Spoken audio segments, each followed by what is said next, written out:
திரு ராம்கி 3-4 கூறுகளை உள்ளடக்கியதாக திரு அனிதா ராதாகிருஷ்ணன், திரு ராஜேந்திர பாலாஜி பேச்சை நம்ம புரிந்து கொள்ள முடியும். ஒன்று, ஆட்சி மாற்றத்திற்கான சாத்தியக்கூறுகள் 6 மாதத்திற்குள்ளாக இருக்கா அப்படிங்கிறது முதல் விஷயம். இன்னொன்று, மத்தியில் அமைச்சராக திருச்சி சிவா அமர்வார் அப்படிலாம் பேசுறதை வைத்து பார்க்கும்போது திமுக பாஜக நெருங்க வாய்ப்பு இருக்கா? திமுகவினர் அதிமுகவினர் ஒரு குரல்ல திரு விஜயை எதிர்ப்பது, அவங்களுக்குள்ள பிரச்சனை வருகிற போது விட்டு கொடுக்காமல் பேசுவதை வைத்து பார்க்கும்போது திமுக அதிமுக இணைந்து செயல்படுவதற்கான சாத்தியக்கூறுகள் இருக்கு. இதெல்லாம் கடந்து கட்சியினரை உற்சாகப்படுத்துவதற்காக பொதுக்கூட்டத்தில் கட்சியின் 2ஆம் கட்ட தலைவர்கள் இப்படி பேசுகிறார்கள் அப்படின்னு இதை கடந்து போயிடலாம். எப்படிப்பட்ட பேச்சாக இதை புரிந்து கொள்ள முடியும்? கடைசியா சொன்னதுதான் அந்த உற்சாகத்துக்காக தான் பேசுறாங்கன்னு நினைக்கிறேன். நீங்க கடந்த 1 மணி நேரம் நிகழ்ச்சி நடத்தணும். நானே இன்ட்ரோல இவ்வளவு விஷயங்களை பேசி கேட்டா நீங்க ஒவ்வொரு கேள்விக்கு வந்துடுறேன். கிளைமேக்ஸ்ல கொண்டாந்து 8-2க்கு கிளைமேக்ஸ் சொன்னா அப்படிதான். என்னன்னா ஒவ்வொருத்தரும் அதாவது நம்ம திமுக பேசுவதற்கும் அதிமுக பேசுவதற்கும் ஒரு வித்தியாசம் இருந்தா கூட நம்ம சரி ஏதோ ஒரு பேட்டர்ன் நம்ம முடிவு பண்ணலாம்.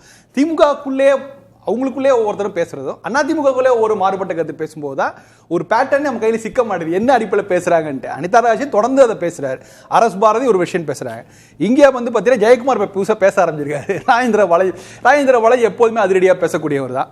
ஸோ அவருடைய விஷயம் எப்படி இருக்குன்னா, ஸ்டாலின் கோவம் வராது, வரும் சொல்றாரு. இப்போதைக்கு வராது, வந்தால் அது ஆட்சி கவுழு அப்படின்னு சொன்னது கிட்டத்தட்ட நாங்கள் வெயிட் அண்ட் சி, வேடிக்கை பார்ப்போம். அதிமுக 2 பேரும் திமுகவும் தவேகவும் மோதி கொண்டால் நாங்கள் வேடிக்கை பார்ப்போம், எங்களுக்கான வாய்ப்பு கிடைக்கும் அப்படிங்கிற விஷயம் தான் எடுத்து. ஒன்னொன்னா முதல்ல ஆட்சி மாற்றம் 6 மாதத்திற்குள்ளாக திரு ஸ்டாலின் மீண்டும் முதல்வர் அப்படின்னு பேசுறதுனுடைய உள்ளர்த்தம் என்னன்னா குதிரை பேரம் தான். அதைத்தான் அவங்க பேசுறாங்க. அதுக்குதான் திமுக அவங்க முதல்வரே நேரடியாக குதிரை பேரத்தில் சம்பந்தப்பட்டிருக்கிறார் அப்படிங்கிற இடத்துக்கு இப்ப நகர்ந்து ஆளுநர்கிட்ட போய் புகார் கொடுத்திருக்காங்க. திமுக அதை நாங்க தொடர்ந்து ட்ராக் பண்ண போறோம், அப்படி இல்லைன்னா நாங்க நீதிமன்ற கதவை தட்டுவோம் அப்படிங்கிற மாதிரிலாம் அரசு பத்தி ரொம்ப தெளிவா அவங்க ட்ராக்ல இருக்காங்க.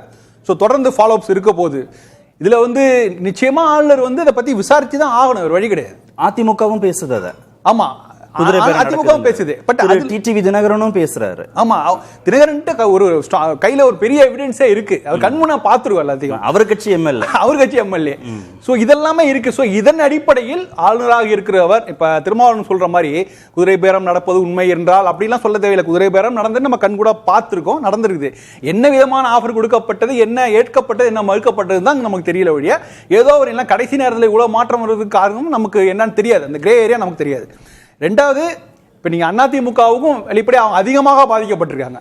இப்போ அதிமுக அதிமுக அதிகமாக பாதிக்கப்பட்டிருக்குது.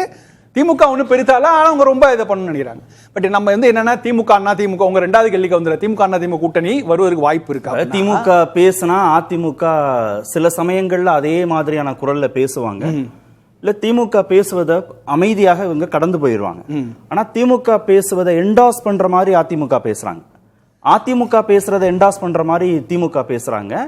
திரு ஸ்டாலின் முன்னிறுத்தி அதிமுக தலைவர்கள் பேசுறது, நீங்க இப்படி கொச்சப்படுத்தக்கூடாதுன்னா பேசுறது, இவங்க 2 பேருக்குள்ளேயும் ஒரு இணக்கம் வந்துட்டே இருக்கு. அந்த இடைவெளி குறைஞ்சிக்கிட்டு நெருங்கி வந்துட்டே இருக்காங்க. இல்ல, அந்த இடைவெளி இருக்கிறது என்னன்னா, எடப்பாடி எப்போதெல்லாம் அமைதியா இருக்கிறாரோ அப்ப இந்த இடைவெளி குறையுதுங்கிற மாதிரி ஒரு தகவல் பரவல் செய்தியாக்கப்படுது.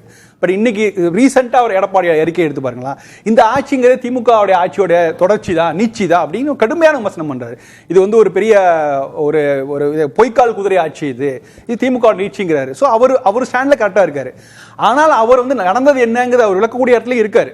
பட் இந்த இடத்தை வாய்ப்பை பயன்படுத்திக் கொள்ளலாம் அப்படின்னு நினைக்கிறாரு. அதாவது இப்ப ராஜேந்திர பாலாஜியோட வெர்ஷன் கூட எப்படி எடுத்துக்கலாம்னா, இவங்க 2 பேரும் நிச்சயமா சண்டை போடுவாங்க, நமக்கு பக்கம் மக்கள் பக்கம் நம்ம கவனம் நமக்கு கிடைக்குங்கிற ஒரு அடிப்படையிலே எடுத்துக்கலாம். ரெண்டாவது, அதனாலதான் அந்த டைம் பீரியடுக்குள்ள நாம கட்சியை கொஞ்சம் மாற்றி சீரமைக்கணும் அப்படிங்கிறதுக்காக தான் எடுத்தடுப்புல உடனே இந்த அத்தனைய மாவட்ட பொதுச்செயலாளர்லாம் தடாரடியா நீக்கினது.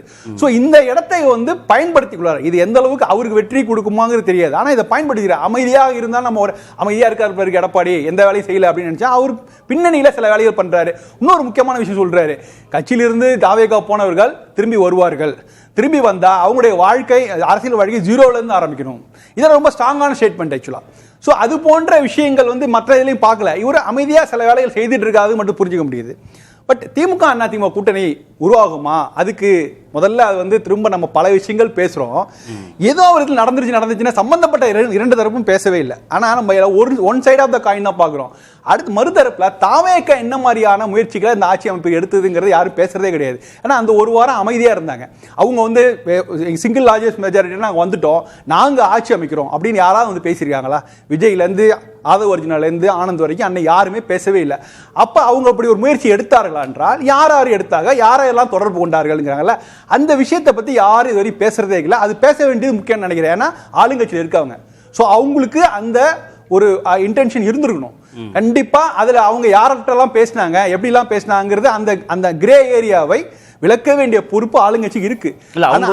அந்த திரைமறைவா வச்சிருந்தாங்க தாவேகா தரப்பு இல்லையே, இன்னை வரைக்கும் அப்படிதானே. இல்ல நான் சொல்றேன், முதல்ல வந்தாச்சு 108 இடங்களை வெற்றி பெற்றோன்னே உடனடியாக ஊடகங்களை சந்தித்து, விஜய் வந்து ஊடகங்களை சந்திக்க வந்து மறுத்தாலும் மற்றவர்கள் கட்சி சார்பாக நாங்க வந்துட்டோம், நாங்க வந்து மற்ற கட்சியில பேசி ஆட்சி அமைப்பதற்கான வேலைகளை செய்துட்டு இருக்கோம் ஒரு வார்த்தை சொல்லியிருந்தால் மற்ற காம்பினேஷன்ஸ் எல்லாமே ஆஃப் ஆயிருப்பாங்க. இவங்க எதுவுமே சொல்லாதனால சரி நமக்கு ஒரு ஸ்கோப் இருக்குன்னு நினைச்சு நம்ம எல்லாமே வேறு விதமான யூகங்களையும் பார்த்தாங்கல்ல. ஸோ இப்போ அவங்களுடைய முயற்சியை கைவிட்டுட்டாங்கன்னு நினைச்சு கூட இவங்க செய்திருக்கலாம். பட் அவங்க எந்த விதமான கிளாரிட்டியும் கொடுக்கல. அவங்களால முடியாதுன்னு நினைச்சு கூட இவங்க ரெண்டு பேரும் செய்திருக்கலாம். அதான் சொல்றேன், நீங்க வந்து விளக்கம் வந்து நாங்க அமைக்க போறோம்னு சொல்லிட்டாங்கன்னா அவங்க மக்கள் மேண்டேட், அதுதான் விஜய் முருகாவும் மக்கள் மேண்டேட். பட் அவங்க சொல்லியிருந்தாங்கன்னா இவங்க யாரும் அந்த மூவ் பண்ணிருக்கவே மாட்டாங்க. அவங்க சொல்லாத அந்த மௌனம் வந்து நிச்சயமா அந்த பக்கம் சில ஏரியா இருக்கு, அதை அவங்க பேசிதான் ஆகும். இன்னொரு விஷயம் மட்டும், பாஜக நெருக்கம் காட்டுறாங்க, அதற்கு வந்து வாய்ப்பு இல்லை. அதாவது நீங்க திமுக பாஜக கூட்டணி மட்டும் இல்ல, தாவேகா பாஜக கூட்டணி கூட வர அமித்ஷா அவர்கள் நல்லா ஞாபகம் இருக்கும். தாவேகாவுடன் கூட்டணி உங்களுக்கு சேருவீங்களா கேட்டதுக்கு இல்ல, அவங்களுடைய வாக்கு வங்கிங்கிறது வேற அப்படிங்கிற மாதிரி. ஸோ இந்த இடத்துல பாஜக தான் ஒரு டிசைடிங் ஃபேக்டர். அவங்க வந்து முடிவு பண்றாங்க யாரை கூட்டணியில் சேர்த்துக் கொள்வதுன்னு. அவர்களுக்கு இன்றைய அரசியல் சூழலுக்கு திமுக விட தாவேகா விட அண்ணா திமுக நெருக்கமான ரிசோர்ஸ்ஃபுல் பார்ட்னரா இருக்காங்க. அதனால பாஜக முன் வராது, இவர்கள் முன் வந்தா கூட பாஜக முன் வராது அப்படிங்கிறதா என்னுடைய புரிதல். பாஜகவுக்கு வந்து அதிமுக தான் பெட்டர் பார்ட்னர். ஏன்னா அவங்க பாஜக சொல்வதை அதிமுக செய்ய முடியும், அதிமுக சொல்வதை பாஜக செய்ய முடியும். அவங்க இயல்பான கூட்டணி. இன்னும் கொஞ்சம் முன்னாடி நீங்க பேசுனதுல இருந்து பாஜக அதிமுக திமுகனா பாஜக திமுகங்கிறதுக்கான அதான் சொல்றேன், நீ திமுகவை எந்த அதுக்கெல்லாம் வாய்ப்பு இல்லை. அதாவது நீங்க வந்து இது எல்லாமே வந்து நம்ம எப்ப இந்த திமுக அதிமுக கூட்டணி ஆரம்பிச்சு இந்த மாதிரி ஆட்சி அமைப்பதற்கான சாத்தியங்கள் வரும்போது அதுல இருந்து ஆரம்பிச்சது. ஆனா இது எந்த அளவுக்கு தொடருமா அப்படிங்கிறதுக்கான ஒரு மிகப்பெரிய விஷயம் கேள்விக்குறிதான். நம்பர்ஸ் வச்சு சொல்லும் போது சொல்றாங்க, ஆனா நடக்கவே இல்லைன்னு யாரும் மறுக்கவே இல்லை. நடந்திருக்குது, நடக்காதுன்னு சொல்ல முடியாது, சொல்லவும் முடியாது, அது சரிதான். ஆனா இன்னைக்கு அவங்களுக்கு தெரியும் அதோடைய பேட் இமேஜ் இருக்கு பாத்தீங்களா, எவ்வளவு பெரிய டேமேஜ்ங்கிறத அதிமுக நடந்தா என்ன நடக்கும். இன்னைக்கு அவங்களால நியாயப்படுத்த முடியல, அந்த கட்சி தாவல்களை அதிமுக நியாயப்படுத்த முடியவில்லை. அது காரணம் எல்லாரும் இதை பத்தி பேசுறதுனால அவங்களால ஒன்னும் சொல்ல முடியலங்கிறது.